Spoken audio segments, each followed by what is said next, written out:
신약 성경에 나오는 공간복음이 예수님에 대한 이야기를 가능한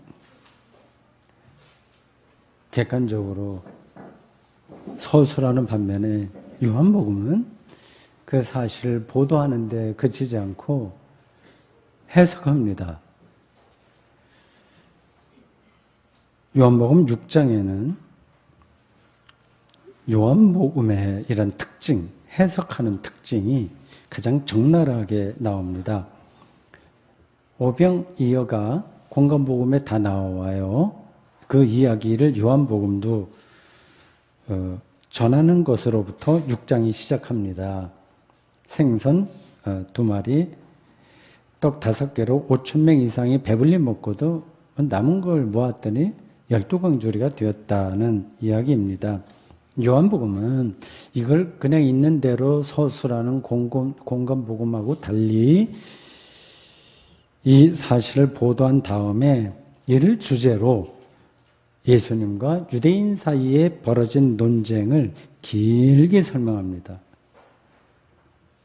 그 논쟁이 바로 요한복음 6장 전체에 걸려서 나옵니다. 오병이어 사건이 벌어진 다음 날 유대 민중들이 예수님을 다시 만나러 이 호수를 건너 가버나움까지 왔습니다. 예수님은 그들을 향해서 당신들이 나를 이렇게 또 찾아온 건 참된 신앙이라기보다 오병이어 아주 특별한 그 일에 대한 호기심 때문이다. 약간 냉정하게 말씀하셨어요. 그러면서 썩을 양식을 위해서 일하지 말고 오병이어 이건 먹어도 또 썩는다. 그거 일하지 말고 위해서 일하지 말고 영생하도록 있는 양식을 위해서 일하라고 말씀하셨습니다. 그리고 그 영생의 양식을 당신이 주겠다고도 말씀하셨어요. 참 믿거나 말거나 그 당시 사람들은 생각할 겁니다. 이렇게 잘 들리지 않는 이야기예요. 그 예수님에게 온 그 사람들이 예수님에게 하여튼 일단 그 말을 들었으니까 뭔가 특별한 어떤 거를 우리들에게 주시려고 하는가 생각하면서 당신이 하나님으로부터 보냄을 받은 자인지 아닌지 좀 확인할 수 있도록 뭐 증거가 있어야 되지 않냐. 표적을 좀 보여라. 이렇게 요구합니다. 유대인들에게는 그 표적이 중요했습니다. 옛날 출애굽 광야 40년 과정에서 먹었던 만나가 바로 그런 표적이었습니다. 예수님은 요한복음 6장 35절에서 그 표적을 구하는 그 유대인 민중들에게 이렇게 대답하십니다. 나 생명의 떡이다. 내게 오는 자는 결코 줄이지 아니할 터이요 나를 믿는 자는 영원히 목마르지 아니하리라. 35절 말씀입니다. 나는 생명의 떡이다. 이게 오늘 설교의 제목이 돼요. 에고 에이미 호 아르토스 테스 조에스. 아주 유명한 문장입니다. 여러분 제가 설교 제목이기도 하고 우리 주보 앞 표지에 그 헬라어 성경의 거기에 해당하는 거를 사진으로 찍어서 올렸는데 그건 헬라어로도 한번 외워두시면 좋을 겁니다. 이 문장은 48절에도 똑같이 나옵니다. 요한복음다운 신앙고백이에요. 가장 요한복음다운 겁니다. 유대 백성들에게 이 예수님의 말씀은 별로 매력이 없었던 것으로 보입니다. 66절에 따르면 일반 사람들만이 아니라 제자들 중에서도 여럿이 예수님을 그 이후로는 떠났다. 이렇게 말합니다. 예수님에게 실망한 거죠. 그 이유는 분명합니다. 그들은 제자까지 된 그런 사람들 중에서도 그들은 예수님에게서 그들 조상이 출애굽 이후 광야에서 고난의 행군을 벌일 때 하나님께서 내려주신 만나처럼 환상과 같은 이야기죠. 기적적인 일들을 예수님에게 기대했었습니다. 바로 어제 일어났던 오병이어에서 그 단초를 보았습니다. 그런데 예수님은 그거를 완전히 잊어버린 듯이 당신의 생명의 떡이라고 전혀 다른 차원의 말씀을 하시는 겁니다. 더 나아가 49절에는 이런 말씀도 나와요. 너희 조상들은 광야에서 만나를 먹었어도 죽었다. 55절에서는 내 살은 참된 양식이요 내 피는 참된 음료다라고 했고요. 63절에서는 살리는 것은 영이니 육은 무익하니라 라고 하셨습니다. 요한복음 6장에 길게 나온 그 오병이어 사건을 주제로 한 논쟁, 그리고 요한복음의 변증 해석입니다. 거기 나오는 그 문장들을 제가 요게 관련된 걸 인용한 겁니다. 유대 백성들과 제자들이 실망하고 돌아갈 만합니다. 여러분은 어떻게 생각하십니까? 예수님이 실제로 우리에게 생명의 떡인가요? 그렇다면 어떤 의미에서 그런가요? 조금 더 자세한 표현인 그 51장, 51편, 6장 51절 전반절을 한번 읽어보겠습니다. 나는 생명의 떡이다를 조금 부연해서 설명하는 구절이에요. 나는 하늘에서 내려온 살아있는 떡이니 사람이 이 떡을 먹으면 영생하리라. 이 문장도 요한복음의 특징인 에고 에이미로 시작합니다. I am이라고 하는 요한복음 특유의 그 방식이에요. 글쓰기 방식이에요. 예수님은 자신을 가리켜서 이 구절을 제가 세 가지로 나눠서 설명하게 될 텐데 첫 번째로 하늘에서 내려온 떡이라고 말합니다. 그냥 떡이 아니라 하늘에서 내려왔다고 합니다. 도대체 하늘 어디서 왔다는 겁니까? 예수님이.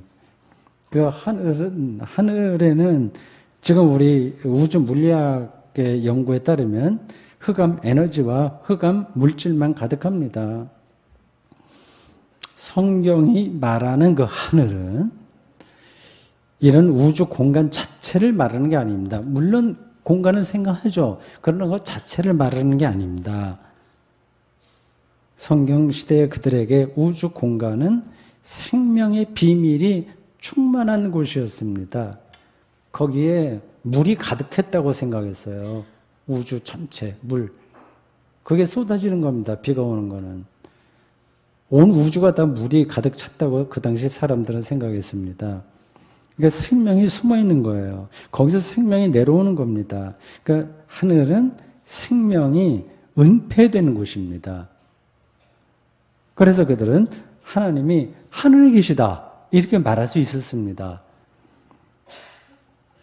주기도에도 나오는 그 하늘은 우리에게 가려진 생명의 시면을 가리키는 메타포예요. 생명의 비밀 혹은 은폐된 생명이라는 말이 무슨 뜻인지에 대한 흔적을 우리는 일상에서 어느 정도 경험합니다. 이런 경험이 없으면 기독교 신앙은 말장난이 될 수 있습니다. 요즘 코로나19 바이러스 감염증 대폭발로 미생물에 관한 일반 사람들의 관심이 아주 높아졌습니다. 이게 불행 중 다행이죠. 인간의 눈에 보이지도 않는, 그래서 옛날에는 악령의 작용이라고, 전염병 돌고 역병 돌면 귀신 악령의 일이라고 말했던 미생물 현상으로 인해서 인간의 삶이 이렇게 무너진다는 사실은 한편으로 우리를 불안하게 만들고 다른 한편으로 생명의 신비에 눈을 뜨게 만듭니다. 지구의 모든 생명체가 심연에서 그 깊이에서 서로 연결되어 있다고 하는 게 놀랍죠. 이게 놀랍게 느껴지지 않으면 우리는 성경이 말하는 생명의 세계로 들어갈 수가 없어요. 인간 문명이, 과학 발전이 미생물을 압도하는 것처럼 보이긴 하지만 여러분 실제로는 전혀 그렇지 않습니다. 코로나19 바이러스만이 아니라 우리가 알지 못하는 미생물이 여전히 훨씬 더 많습니다. 아무리 과학이 발전해도 생명의 모든 역학관계를 우리는 파악하지 못할 가능성이 아주 큽니다. 과학자들도 다 인정하고 있는 바입니다. 지구 표면에 가득한 곰팡이와 인간 사이에서 벌어지는 생명 메커니즘의 깊이는 정말 아득합니다. 영원한 비밀입니다. 하나님이 숨겨 있듯이 생명의 총체는 숨겨 있습니다. 근데 우리는 아는 것처럼 생각하며 살죠. 생물학적으로만 우리는 사는 게 아니라 인간관계도 중요하죠. 생명 경험은 인간관계를 통해서도 발생합니다. 부모 없이 세상에 태어난 사람 없잖아요. 다 관계죠. 여기 결혼한 분도 있고 아닌 분도 있습니다. 결혼한 분들만 놓고 본다면 그 파트너를 만났다는 사실도 비밀스러운 일입니다. 친구 관계도 그렇고 교우 관계도 마찬가지예요. 대구샘터 교회 교우들이 한 공동체 안에서 신앙생활을 한다는 사실 자체가 신비입니다.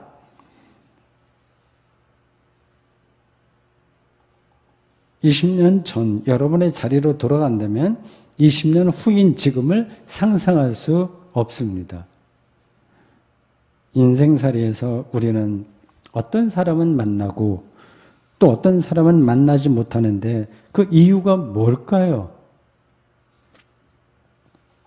아득합니다. 영원한 비밀입니다. 이런 인간관계도 우리가 살아가는 삶의 현실인데 하나님처럼 우리에게는 숨겨진 비밀입니다. 이런 말을 하기 시작하면 끝이 없습니다. 나비효과라는 말이 그냥 나온 게 아닙니다. 그걸 느끼는 사람은 생명의 비밀, 생명의 은폐성을 충분히 이해하실 겁니다. 조금 더 일상적인 예를 하나만 더 들겠습니다. 우리는 행복의 조건이 계량화된 세상을 삽니다. 연봉이 5천만 원은 돼야 되고 젊은 여성들이 남편감을 찾을 때나 남편이 아내를 찾을 때나 그런 수치들이 있을 거예요. 대학 졸업장은 있어야 되고 30평 아파트는 한 채 있어야 합니다. 이런 행복의 조건이, 최소한의 조건이 우리를 실제로 우리에게 행복을 보장해 주지 않는다는 사실을 우리는 경험적으로 다 압니다. 행복한 조건이 없는 사람인데도 질적으로 높은 수준의 행복을 누리는 사람도 많습니다. 그런 사람들이 어떤 사람들인지 제가 굳이 말씀드리지 않아도 아시겠죠? 이런 일이 벌어지는 이유는 생명이 근본적으로 비밀 충만한 현상이기 때문입니다. 그렇습니다. 생명은 우리가 다룰 수 있는 도구가 아니에요. 그래서 성경과 기독교 신학은 그 생명을 하나님의 것이라고, 그래서 우리는 하나님의 선물을 받은 것이라고 말합니다. 그 생명의 원천이 곧 성경이 말하는 하늘이에요. 하늘은 여기에 있을 수도 있습니다.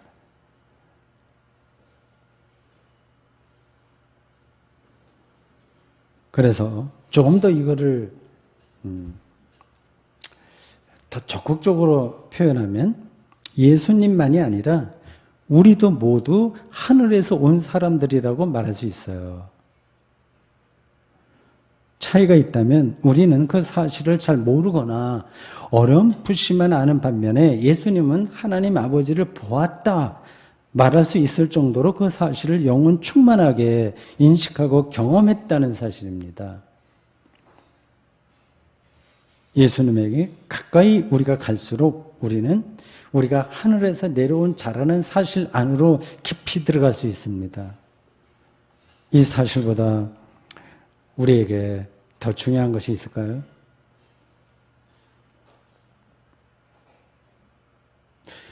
(51절에) 따르면 저는 오늘 설교를 51절을 주석하는 겁니다. 세 가지로 말씀드려요. 두 번째로 예수님은 하늘에서 내려온 살아있는 떡이라고 그랬어요. 살아있다. 처음에는 하늘이라는 걸 설명했고 살아있다고 하는 겁니다. 이 표현은, 살아있다는 표현은 헬라어로 보더라도 생명의 떡이라는 표현과 의미가 같습니다. 단어는 조금 다 차이가 나요. 그러나 의미는 같습니다. 킹 제임스 버전 성경은 living bread라고 번역을 했습니다. 좀 생생하게 느껴지네요. 살아있다거나 생명이 있다는 말이 무슨 뜻인지는 우리가 어느 정도는 알아요. 우선 죽었다는 말에 반대를 생각하면 되겠죠. 죽으면 숨이 끊어지고 심장이 멈추고 뇌파가 나오지 않습니다. 요즘 의학이 발전해서 생명 유지 수단도 있긴 합니다. 뇌사 상태로 몇 년을 더 지낼 수는 있습니다만 그게 정말 그 당사자나 가족이나 모두에게 옳은 선택인지는 아무도 모릅니다. 죽으면 미생물이 우리 몸의 장기 안에 있는 이 간이나 창자 그런 것부터 먹어치웁니다. 그게 죽음이에요. 죽음과 반대되는 상태는 뇌가 작동하고 숨을 쉬고 심장이 뛰는 겁니다. 먹고 마실 수 있고 몸에서 대사가 일어납니다. 우린 그는 보통 살아있다 얘기합니다. 오늘 요한복음이 말하는 살아있는 떡이라고 하는 표현은 이런 생리의학적인 현상을 가리키는 게 아니라고 하는 건 분명하죠. 이런 생리적 현상은 아무리 잘 유지된다고 하더라도 언젠가는 다 무너지게 되어 있습니다. 시간의 문제인 거예요. 이 표현은 영적인 차원 또는 궁극적인 차원입니다. 앞에서 하늘은 생명의 비밀, 그 은폐에 대한 메타포라고 말씀드렸습니다. 그것이 살아있다는 이 말에도 해당합니다. 예를 들어서 여기 씨앗이 있다고 합시다. 제가 부활절에 종종 예로 드는 겁니다. 씨앗은 죽어야 열매를 맺습니다.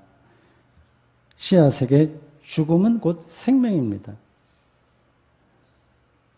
개체로서는 죽음이지만 그 씨앗이 참여하는 그 곡식의 세계에서는 살아있는 겁니다. 죽어있다는 말과 살아있다는 이 말을 완전히 새롭게 생각해야만 성경이 말하는 살아있는 떡이라는 이 말씀을 이해할 수 있어요.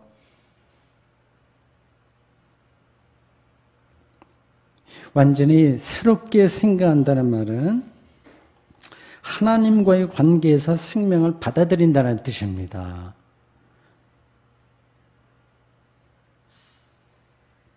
지금 당장은 우리 모두가 다 죽을 겁니다.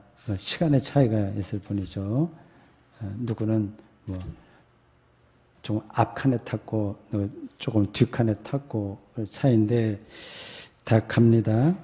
그런데 하나님 안에 있는 사람은 죽어도 사는 겁니다.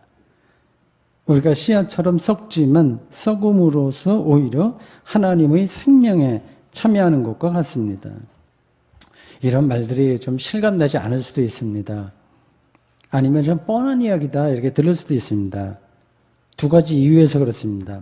하나는 우리가 죽음 너머의 생명을 실감하기 어렵다는 사실이고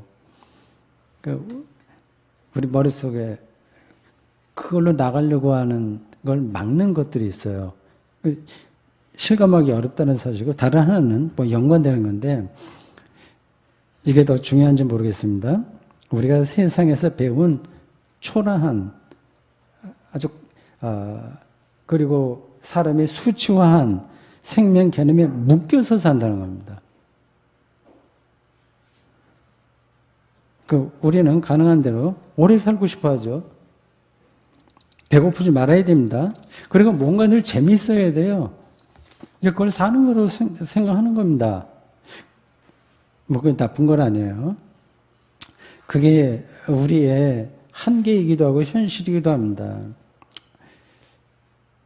우리는 이러한 소소한 인생에 매달리는 평범한 사람들입니다. 저도 거기에 묶여 있어요. 우리는 뭐 예수도 아니고 바울도 아니고 순교도 감당할 수 있는 신앙의 위인들도 아닙니다. 그냥 재밌게 살고 좀 가능한 대로 좀 럭셔리하게 살고 어떤 품위 있게 살고 그런 거 원하지 않습니까? 그게 현실이긴 하지만 살아있다고 하는 것이 과연 뭐냐에 대한 방향만은 분명하게 알고 있어야 되지 않겠습니까? 그걸 성경이 이야기하는 거예요.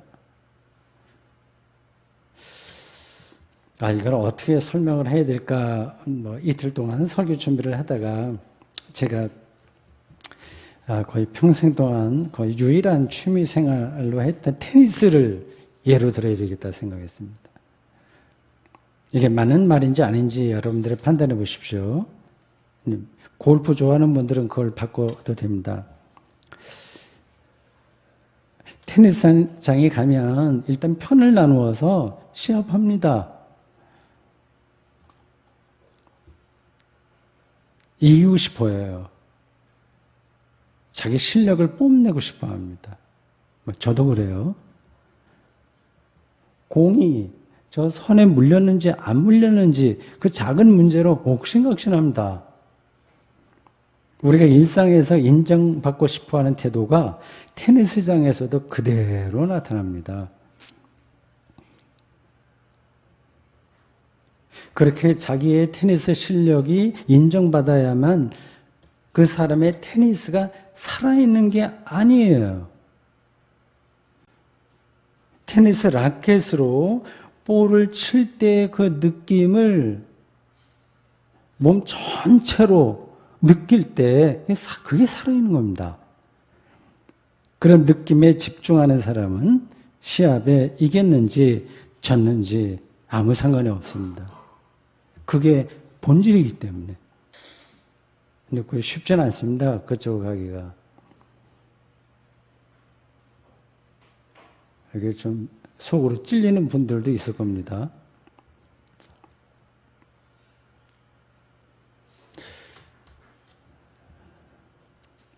예수님이 이 살아있는 떡이라는 이 말은 우리가 예수님으로 인해서 일상을 생생하게 뜬구름 잡는 게 아니라 일상을 생생하게 그리고 전혀 새롭게 경험한다는 뜻입니다. 이러면 얼마나 좋겠어요.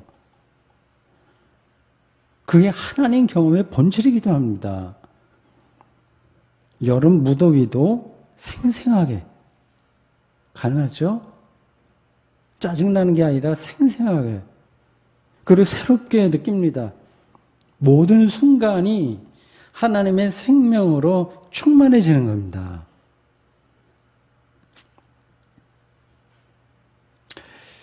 하나님의 수수께끼가 사람의 해답보다 더 만족스럽다라는 책에서 체스터턴이라는 사람이 쓴 건데 제가 이분의 책은 처음으로 읽어봐요. 예상외로 좋았습니다. 비아토로 출판사에서 나왔습니다. 다음과 같이 말했습니다. 제가 설교하는 요거하고 연관되는 얘기예요. 교회는, 기독교회는 내 영혼의 실질적인 선생이 돼 이미 죽은 선생이 아니라 살아있는 선생이다. 교회가 살아있다고 믿고 그 교회와 교제하며 사는 사람은 내일도 아침 식탁에서 플라톤과 셰익스피어를 만나리라고 기대하며 사람이다. 전에 깨닫지 못했던 진리를 깨닫게 되리라는 기대를 안고 매일을 사는 사람이다. 그가 말하는 이 교회를 교회 전통을 중요하게 생각하는 사람이에요. 뭐 당연히 교회 전통 중요합니다. 영국 성공의 일반 평신도 학자인데 신학적으로도 깊은 사람이에요. C.S. 루이스가 그 사람에게 영향을 많이 받았다고 합니다. 그가 그 책에서 제가 인용한 글에서 한 교회를 예수로 바꿔서 읽으면 됩니다. 예수 안에서 우리는 일상을 생생하고 새롭게 경험합니다. 전혀 새로운 차원의 삶 안으로 들어가는 겁니다. 여러분에게는 이러한 일이 일어나고 있습니까? 그래서 예수를 생명의 떡, 호 아르토스 테스 조에스라고 고백할 수 있으신가요?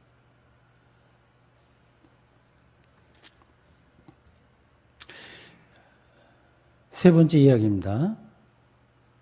전혀 새로운 차원의 삶을 가리켜서 성경은 영생이라고 말합니다. 51절도 그렇게 표현했어요. 이 떡을 먹으면, 곧 예수죠. 하늘에서 내려온 살아있는 떡인 그 예수를 먹으면 영생하리라. 영원히 산다는 말은 우리 귀에 솔깃하지만 믿기는 또 쉽지 않아요. 우리 삶이 무한하게 연장될 수 없거니와 연장된다고 해서 구원이 완성되는 게 아니기 때문입니다. 물리학의 관점에서 보더라도 시간은 절대적인 게 아닙니다. 앞에서 예를 든 테니스를 다시 또 말씀드리겠습니다. 테니스가 좋다고 해서 재미있다고 해서 10시간, 100시간 이어서 즐기는 게 중요한 거 아닙니다. 30분만 하더라도 테니스의 깊이를 경험하는 게 중요하죠. 라켓과 공이 부드럽고도 강하게 임팩트 되는 그 순간을 느끼는 게 중요하지, 시합에 이기려는 욕심으로 라켓을 마음대로 휘두르면서 시간을 보내는 게 중요하지 않습니다. 그런 건 이제 노름판에서 하는 거예요.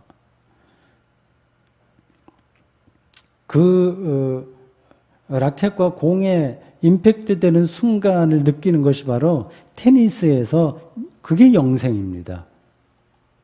이 양쪽 길이로가 아니라 질, 깊이로 이해하는 게 바로 그 생명에서 영생을 가리킵니다. 요즘 노인 문제가 사회적으로 큰 이슈라고 하죠. 건강하게 장수하면 좋겠지만 여러 가지 이유로 남에게 신세를 지면서 나이가 드신 분들이 있습니다. 뭐 저도 어찌 될지 모르죠. 요양원에 들어갈 수 있다면 다행이겠으나 이런저런 사정으로 들어가지 못해서 자기 가족에게 아주 크게 민폐를 끼치는 경우도 있다고 합니다. 하루하루가 고생이죠. 시한부라면 차라리 낫죠. 호스피스 환자라면 오히려 난데, 그렇지 않은 상태에서 거의 자기 생활을 못하니까 얼마나 힘들겠습니까? 이런 분들만이 아니라 이거는 현대인 모두에게 닥칠 문제입니다. 평균 수명이 늘어났다고 해서 좋아할 일이 전혀 아닙니다. 이게 맞는 이야기인지 모르지만 좀 너무 심하다 들려도 이해하십시오. 옛날에 고려장이라고 하는 게 있었잖아요. 근데 이해가 돼요. 이제 젊은 사람들을 살리려면 노인들은 자기 부모라도 그렇게 할 수밖에 없는 특별한 상황 있지 않았을까 하는 생각이 들어요. 티베트인가 어디에서는 같이 유목생활을 하는데 거동을 못하게 되면 그들은 또 돌아다녀야 되니까, 유목생활을 해야 되니까 그 늙으신 분을 이렇게 초막 비슷하게 텐트 하나 주고 먹을 거 일주일치 놓고 떠난답니다. 그래서 다시 돌아와서 살아계시면 또 그렇게 하고, 그렇게 하지 않으면 공동체가 무너지니까요. 평균 수명은 지금 여러 가지 이유로 늘어났지만 건강 수명은 그렇지 못하다고 합니다. 인간이 몇 년을 살면 만족할 수 있을까요? 과학의 힘을 빌려서 200년을 살면 만족할까요? 동물 장기나 인공 장기를 이식하는 방식으로 앞으로는 점점 그렇게 될 겁니다.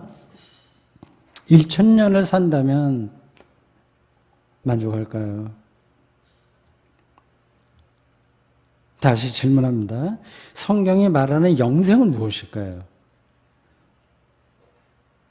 영생은 예수님께서 이 떡을 먹는 자는 영생을 주리, 영원히 살리라 할 때 그 영생은 생명의 길이가 아니라 생명의 깊이를 가리킵니다. 그 깊이에 하나님이 계십니다. 그 깊이가 무엇인지 느낌이 오지 않으시나요? 앞에서 예로 든 테니스 이야기만으로는 부족하니까 본문에 나오는 말씀을 한번 짚어드리는 게 낫겠습니다. 44절 말씀을 보십시오. 나를 보내신 아버지께서 이끌지 아니하시면 아무도 내게 올 수 없으니 오는 그를 내가 마지막 날에 다시 살리리라. 마지막 날에 다시 살리리라는 이 말씀은 이미 39절과 40절에도 나왔고요. 오늘 본문 뒤인 54절에도 나옵니다. 영생은 우리가 예수님을 믿음으로써 종말에 다시 산다는 뜻입니다. 종말론적인 기독교 신앙을 가리키죠. 그 종말은 생명의 깊이예요. 이게 너무 멀게 느껴져서 실감이 나지 않을 수도 있습니다.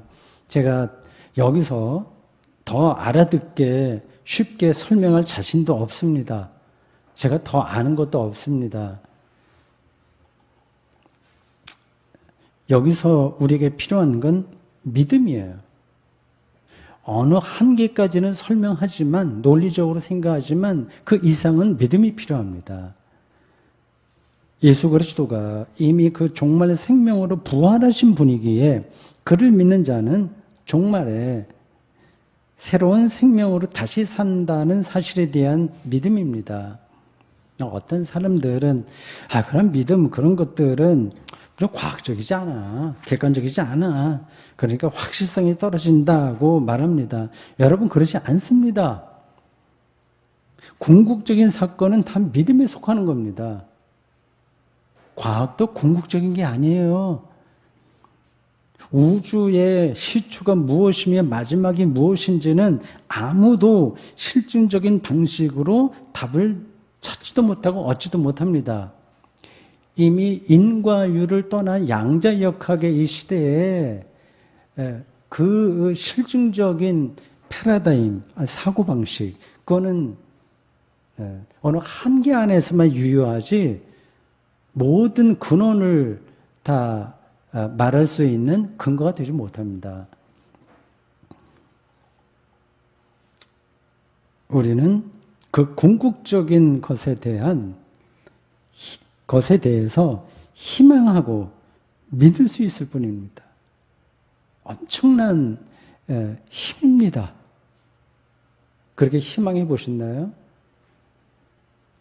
그렇게 믿어 보셨나요? 그렇게 사랑해 보셨나요?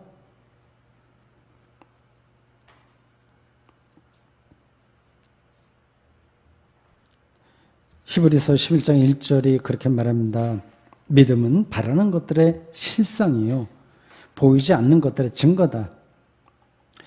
예수님이 세상 마지막 날에, 그 마지막 날은 동시에 현재 이 순간이기도 한데 우리를 다시 살리신다는 사실을 믿는 사람은 생명의 깊이로 들어가서 생명의 실상을 만날 것입니다.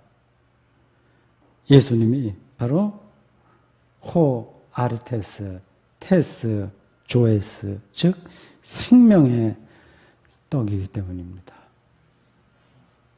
아멘.